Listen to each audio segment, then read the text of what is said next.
Hello everyone, आप सभी का स्वागत है आई टेक वर्ल्ड में। आज हम लेकर आए हैं फूड साइंस एंड न्यूट्रिशन के लास्ट चैप्टर का वन शॉट वीडियो। तो वीडियो को लास्ट तक देखिए और सब्सक्राइब करना ना भूलें। तो रहा video food science and nutrition का लास्ट चैप्टर, ठीक है।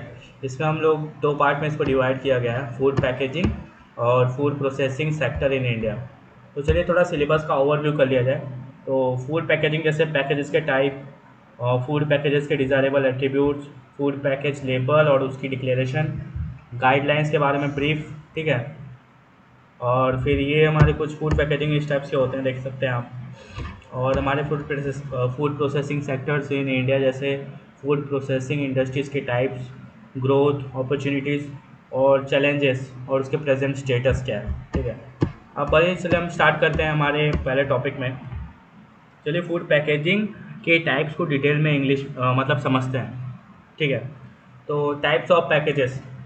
फूड पैकेजिंग फूड प्रोडक्ट्स को प्रोटेक्ट करने, उनकी शेल्फ लाइफ बढ़ाने और कंज्यूमर्स को इम्पोर्टेंट इन्फॉर्मेशन देने में क्रूशियल रोल प्ले करता है। यह पैकेजिंग कुछ में कैटेगराइज में डिवाइड होती है, जो उनके फंक्शन और फूड प्रोडक्ट के साथ इंटरेक्शन के बेसिस पर होती है, ठीक है। जैसा पहला है कि प्राइमरी पैकेजिंग, ठीक है। यह पैकेजिंग डायरेक्ट फूड प्रोडक्ट के कांटेक्ट में आती है। इसका मेन पर्पस फूड को कंटेमिनेशन और स्पॉइलेज से बचाना होता है। अब इसके एग्जांपल क्या हैं, जैसे cans, bottles, jars, plastic bags. अब इसके पर्पस क्या है? फूड की फ्रेशनेस को प्रिजर्व करना, एक्सटर्नल एलिमेंट्स जैसे एयर और मॉइस्चर से बैरियर प्रोवाइड करना, फूड क्वालिटी को मेंटेन करना, लेबलिंग और ब्रांडिंग के थ्रू कंज्यूमर के साथ कम्युनिकेशन करना, ठीक है। अब हम बात करते हैं सेकेंडरी पैकेजिंग क्या होता है। तो सेकेंडरी पैकेजिंग, यह packaging multiple units of primary packaging को एक साथ ग्रुप करती है।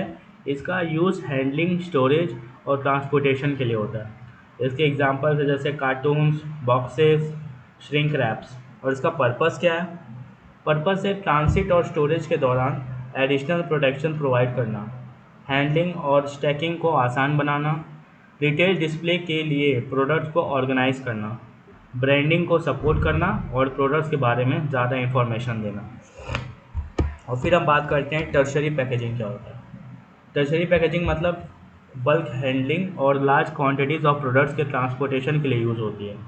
एग्जांपल्स इसके pallets, shrink wraps, large containers. और इसका पर्पस क्या है? शिपिंग और वेयर हाउसिंग के दौरान गुड्स को प्रोटेक्ट करना, सेकेंडरी पैकेज प्रोडक्ट को सिक्योरली हैंडल और ट्रांसपोर्ट करना, स्पेस को ऑप्टिमाइज़ करना और लॉजिस्टिक एफिशिएंसी को इम्प्रूव करना। तो ये डिफरेंट टाइप्स के हमारे पैकेजिंग इंश्योर करते हैं कि फूड प्रोडक्ट सेफ रहें और कंज्यूमर को क्लियर इन्फॉर्मेशन मिले। चलिए एक बार फिर से रिवाइज़ कर लेते हैं। तो टाइप्स ऑफ पैकेजिंग होता क्या है, रिवाइज़ करते हुए चलेंगे क्योंकि जैसे कि आपको याद हो जाए, आपको दोबारा वीडियो ना देखना पड़े। फूड पैकेजिंग फूड प्रोडक्ट्स को प्रोटेक्ट करने और उनकी शेल्फ लाइफ बढ़ाने और कंज्यूमर को इंपॉर्टेंट इन्फॉर्मेशन देने में क्रूशियल रोल प्ले करता है। यह पैकेजिंग कुछ में कैटेगराइज में डिवाइड होती है, जो उनके फंक्शन और फूड प्रोडक्ट के साथ इंटरेक्शन के बेसिस पर होती है। तो हमारा पहला है प्राइमरी पैकेजिंग। प्राइमरी पैकेजिंग क्या होता है? यह पैकेजिंग डायरेक्ट फूड प्रोडक्ट के कॉन्टेक्ट में आती है। इसका मेन पर्पस फूड को कंटेमिनेशन और स्पॉइलेज से बचाना होता है। अब इसके एग्जांपल जैसे कैंस, बॉटल्स, जार्स और प्लास्टिक बैग्स। अब इसके पर्पस क्या है? फूड की फ्रेशनेस को प्रिजर्व करना, एक्सटर्नल एलिमेंट जैसे एयर और मॉइस्चर से बैरियर प्रोवाइड करना, फूड क्वालिटी को मेंटेन करना, लेबलिंग और ब्रांडिंग के थ्रू कंज्यूमर के साथ कम्युनिकेट करना, ठीक है। अब बात करते हैं सेकेंडरी पैकेजिंग क्या होता है। तो सेकेंडरी पैकेजिंग, ये packaging multiple units of primary packaging को एक साथ ग्रुप करती है। इसका यूज़ हैंडलिंग, स्टोरेज और ट्रांसपोर्टेशन के लिए होता है। अब इसके एग्जांपल जैसे कार्टून्स हो गए, बॉक्सेस हो गए और श्रिंक रैप्स हो गए। अब इसका पर्पस क्या है? ट्रांजिट और स्टोरेज के दौरान एडिशनल प्रोटेक्शन प्रोवाइड करना, हैंडलिंग और स्टैकिंग को आसान बनाना, रिटेल डिस्प्ले के प्रोडक्ट और ऑर्गेनाइज करना, ब्रांडिंग को सपोर्ट करना और प्रोडक्ट के बारे में ज़्यादा इन्फॉर्मेशन देना। तो ये काम करता है हमारा सेकेंडरी पैकेजिंग। अब टर्शरी पैकेजिंग क्या करता है?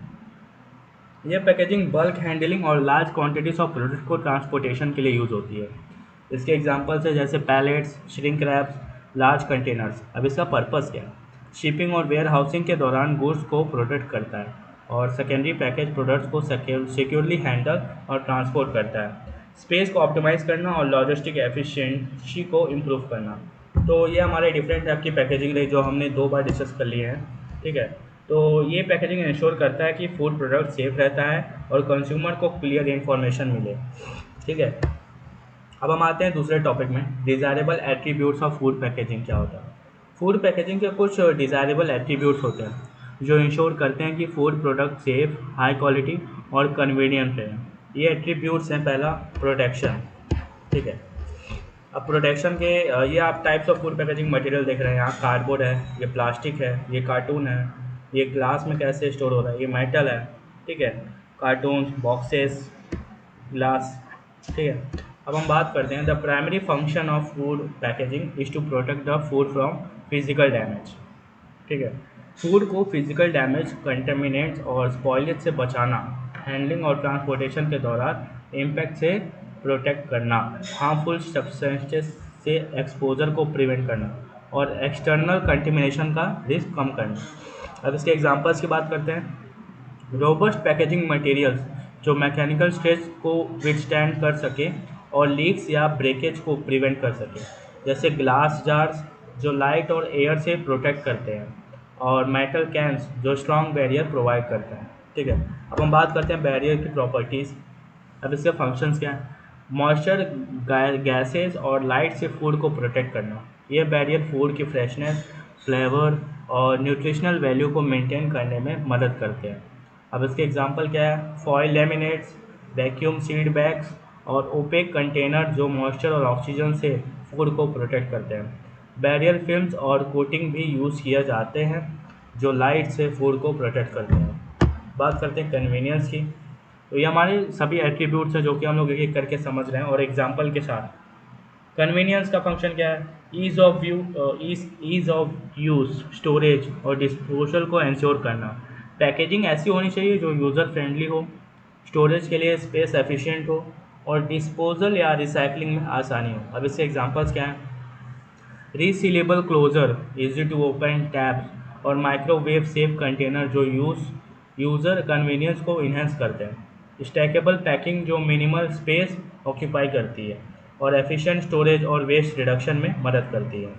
अब बात करते हैं इंफॉर्मेशन की। इंफॉर्मेशन के फंक्शन क्या है। क्लियर और एक्यूरेट लेबलिंग प्रोवाइड करना जो इंपॉर्टेंट इन्फॉर्मेशन देने में मदद करे। यह न्यूट्रिशनल इन्फॉर्मेशन, एक्सपायरी डेट्स और लीगल रिक्वायरमेंट्स को इंक्लूड करता है। अब इसके एग्जांपल्स क्या है। लेबल में products name, ingredient list, nutritional facts, expiration date, manufacturer details और एलर्जन इंफॉर्मेशन इंक्लूडेड होनी चाहिए। रेगुलेटरी स्टैंडर्ड्स के साथ कंप्लायंस इंश्योर करता है कि पैकेजिंग कंज्यूमर सेफ्टी और प्रोडक्ट ट्रांसपेरेंसी प्रोवाइड करे, ठीक है। अभी हमारे कुछ फूड पैकेजिंग मटेरियल्स हैं, जैसे एंटी माइक्रोबियल फंक्शन क्या होते हैं, mechanical properties, optical properties. Exam में आप ये फ्लो चार्ट या डायग्राम बना सकते हैं कि गैस बैरियर रहना चाहिए, वेपर बैरियर, एरोमा यानी खुशबू वाली, इन्वायरमेंटल फ्रेंडली होना चाहिए यानी इको फ्रेंडली, थर्मल प्रॉपर्टी जाने थोड़ा गर्म रहे या ना रहे, ठीक है, उसको मेंटेन करना। अब बात करते हैं हम लोग food package label and it's declaration. जब भी हम कोई खाने का पैकेट खरीदते हैं तो उसके पीछे जो लेबल्स लगे रहते हैं, अब उनको हम डिस्कस करेंगे और अभी इमेज में भी देखेंगे कैसा होता है वो।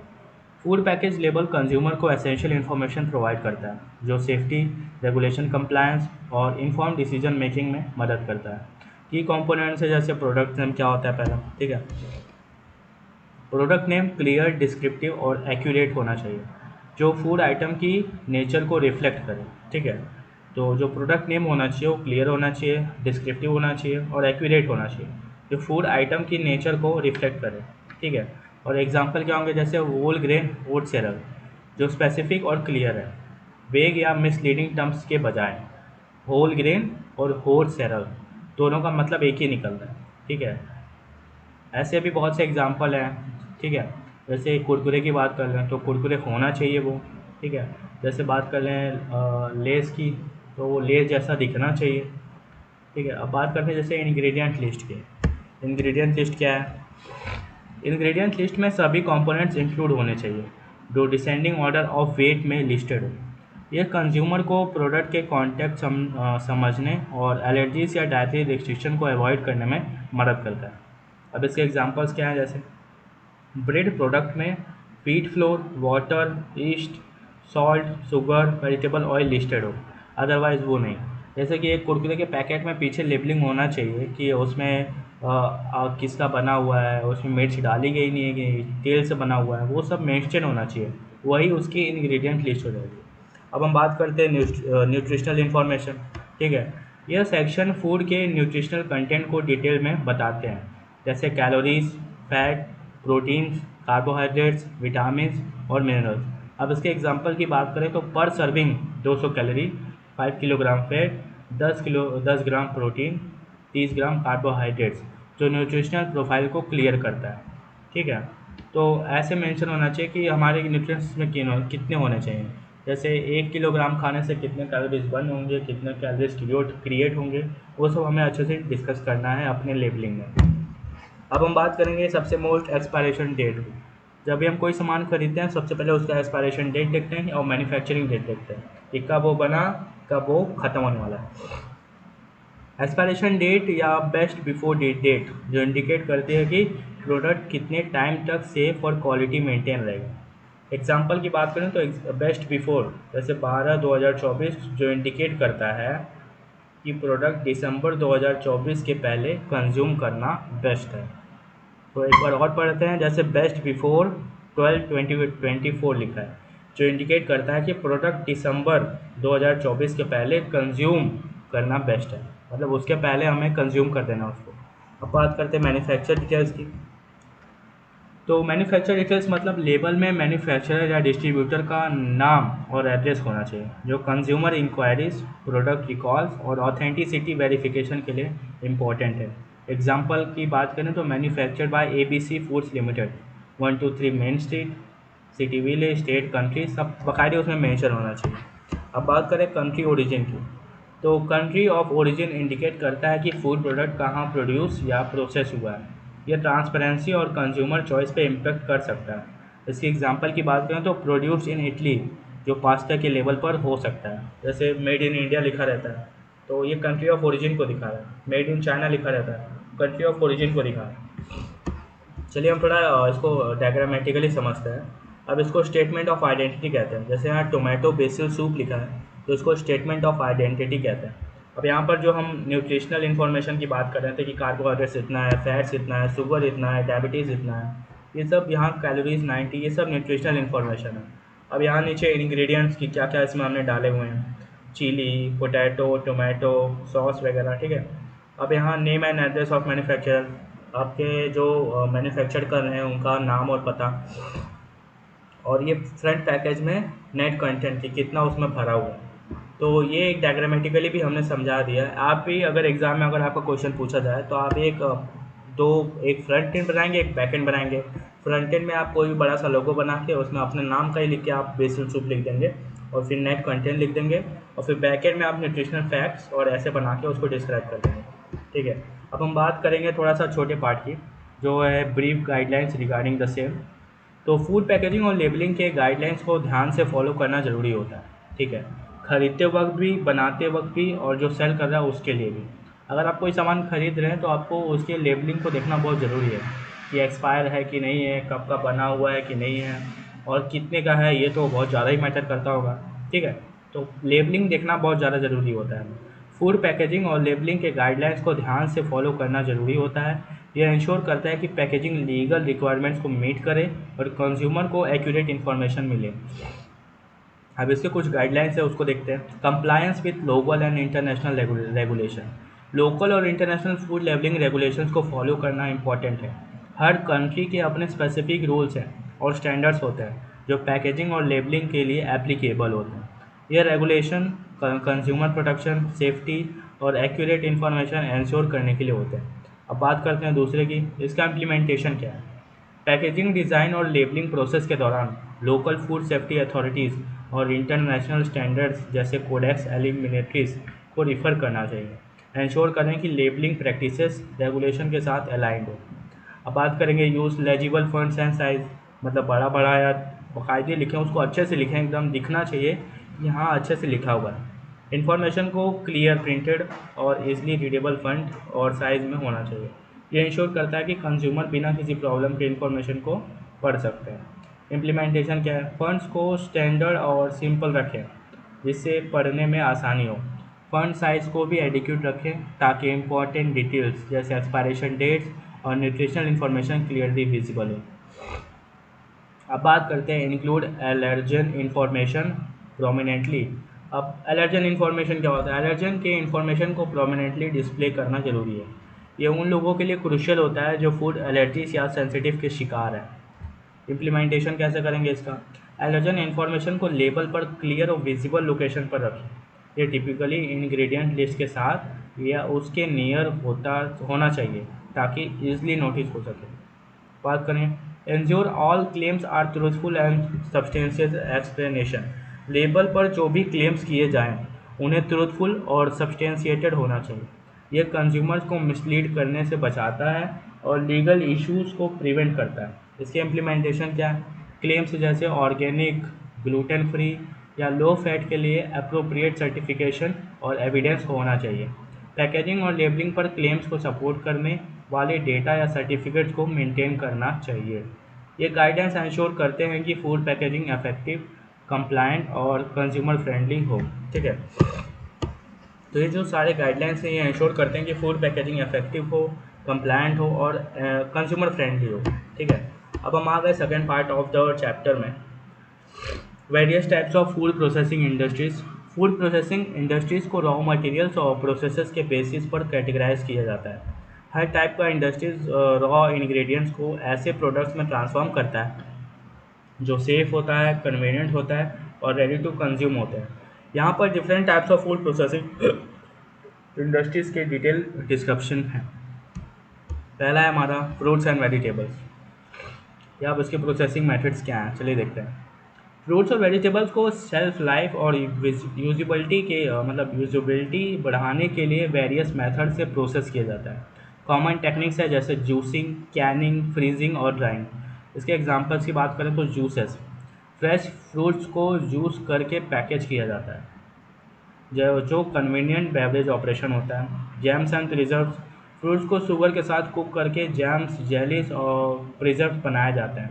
कैंड प्रोडक्ट्स, फ्रूट्स और वेजिटेबल्स को कैंस में प्रिजर्व किया जाता है जो सील और स्टेरिलाइज किए जाते हैं ताकि स्पॉइलेज ना हो। अब पर्पस की बात करें, नीड क्या है, तो ये प्रोसेसेस फ्रूट्स और वेजिटेबल्स के न्यूट्रिशनल वैल्यू और फ्लेवर को मेंटेन करते हैं और उनकी यूजिबिलिटी एक्सटेंड करते हैं। अब बात करते हैं डेयरी की।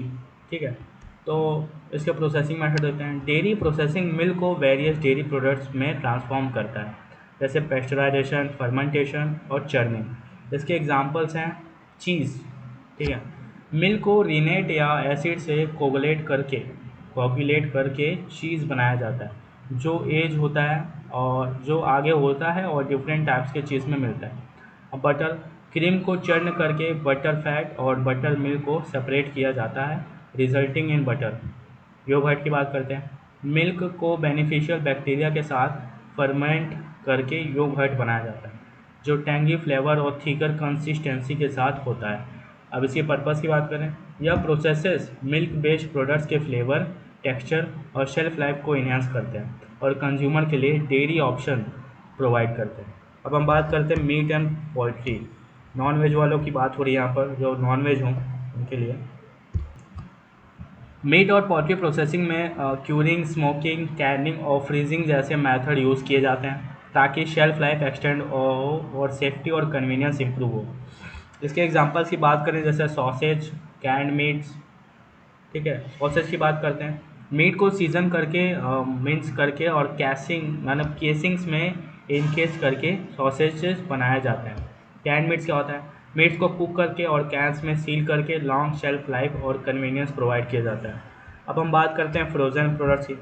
मीट और पोल्ट्री को फ्रीज करके फ्रेशनेस प्रिजर्व की जाती है और यूजिबिलिटी एक्सटेंड की जाती है। अब इसके पर्पस क्या है, यह प्रोसेसेस मीट्स और पोल्ट्री की क्वालिटी को मेंटेन करते हैं, कन्वीनियंस प्रोवाइड करते हैं और फूड सेफ्टी इंश्योर करते हैं। अब हम बात करते हैं ग्रेन प्रोसेसिंग की। तो ग्रेन प्रोसेसिंग में मिलिंग्स और अदर टेक्निक्स यूज़ किए जाते हैं ताकि रॉ ग्रेन्स को एडिबल प्रोडक्ट्स में कन्वर्ट किया जा सके जैसे फ्लोर और सेरल्स।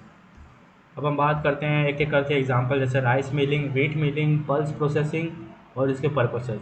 राइस मिलिंग क्या, रॉ राइस को हस्क और ब्रैन को रिमूव करके पॉलिश राइस बनाया जाता है। वीट मिलिंग में वीट को ग्राइंड करके फ्लोर बनाया जाता है जो बेकिंग और कुकिंग के लिए यूज़ होता है। पल्स प्रोसेसिंग क्या होता है, पल्सेस जैसे लेंटिल्स और चिकपीस को क्लीन शॉर्ट और प्रोसेस करके डिफरेंट फॉर्म जैसे फ्लोर या स्प्लिट पल्सेस बनाए जाते हैं। अब इसके पर्पज़ क्या है, ग्रेन प्रोसेसिंग ग्रेन्स की मतलब डैगेबिलिटी और यूजिबिलिटी को इनहेंस करता है और wide range of food products के लिए एसेंशियल इंग्रेडिएंट्स प्रोवाइड करता है। अब ये डायग्राम थोड़ा समझते हैं, ठीक है। ये थोड़ा फ्लो चार्ट है फूड प्रोसेसिंग का। अब यहाँ हम लोग अनप्रोसेस्ड फूड की बात करते हैं। ये वो फूड्स हैं जो किसी भी प्रोसेसिंग से नहीं गुजरे हैं। एग्जांपल जैसे ताज़ा सब्जियाँ, फल, दूध और भी बहुत कुछ। अब प्रोसेसिंग टाइप 1 में क्या क्या है, ये बेसिक प्रोसेसिंग है जिसमें फूड का नेचुरल स्टेट ज़्यादा नहीं बदलता।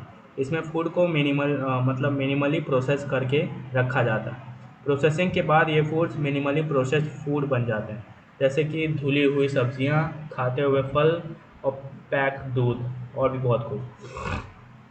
अब यहाँ प्रोसेसिंग टाइप 2 देखते हैं। ये थोड़ा एडवांस प्रोसेसिंग है जिसमें फूड को कुकिंग, मिक्सिंग या अदर मेथड से प्रोसेस किया जाता है।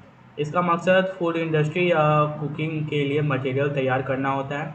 प्रोसेसिंग के बाद ये फूड प्रोसेस culinary और फूड इंडस्ट्री इंग्रेडिएंट्स बन जाते हैं। एग्जांपल जैसे बेसन हो गया, मैदा हो गया, दही हो गया, ठीक है। अब हम बात करते हैं ये थर्ड पार्ट की, टाइप 3। ये एडवांस प्रोसेसिंग है जिसमें फूड को अल्ट्रा प्रोसेस करके कंज्यूमर के लिए तैयार किया जाता है। इसमें कई तरह के एडिटिव्स और प्रिजर्वेटिव्स का यूज़ होता है। प्रोसेसिंग के बाद ये फूड्स अल्ट्रा प्रोसेस यानी कन्वीनियंस फूड प्रोडक्ट्स बन जाते हैं। इसके example instant noodles, chips, cake mix और एक्सेट्रा। अब बात करते हैं हम लोग फूड सूटेबल फॉर कंजम्पशन की, खपत के लिए उपयुक्त फूड्स। ये फूड्स या तो कमर्शियल लेवल पर प्रोसेसिंग के बाद आउट ऑफ होम सेक्टर में जाते हैं या घरों में कुकिंग के लिए यूज़ किए जाते हैं। ये फाइनल प्रोडक्ट्स होते हैं जो कंज्यूमर डायरेक्टली कंज्यूम कर सकता है। इस तरह से फूड प्रोसेसिंग टाइप एक स्टेज से दूसरे स्टेज में फूड को ट्रांसफॉर्म करते हैं और फाइनली कंज्यूमर के लिए रेडी करते हैं। अगर आपको इसको और डिटेल में समझना है या किसी तरह का एक्सप्लेन और ज़्यादा करना है तो आप यहाँ ऊपर जाके अच्छे से पढ़ लेंगे, ठीक है। अब हम बात करेंगे, हमारे नेक्स्ट टॉपिक में आ गए growth opportunities and challenges. Food processing industry में रिसेंट ईयर्स में सब्सटेंशियल ग्रोथ देखी है। इस ग्रोथ के कुछ रीजंस हैं, जैसे increase demand, changing consumer lifestyle, ज़्यादा डिस्पोजल इनकम्स और अर्बनाइजेशन की वजह से प्रोसेस्ड फूड डिमांड्स की बढ़ गई है। Consumer convenience, longer shelf life और डाइवर्स फूड ऑप्शंस की तलाश में। अब बात करते हैं इन्वेस्टमेंट की। डोमेस्टिक और फॉरेन सोर्सेज से सिग्निफिकेंट इन्वेस्टमेंट्स हुई है जो modern processing facilities, technologies upgrade और प्रोडक्शन कैपेसिटी एक्सपेंशन में लगाई गई है। इससे प्रोडक्शन एफिशिएंसी और क्वालिटी इम्प्रूव हुई है। अब बात करते हैं गवर्नमेंट इनिशिएटिव्स की। इंडियन गवर्नमेंट ने फूड प्रोसेसिंग सेक्टर के ग्रोथ को सपोर्ट करने के लिए वेरियस पॉलिसीज़ और स्कीम्स इम्प्लीमेंट की है, जैसे सब्सिडीज़ और टैक्स इंसेंटिव्स और इंफ्रास्ट्रक्चर डेवलपमेंट प्रोग्राम। बात करते हैं अपॉर्चुनिटीज़ की।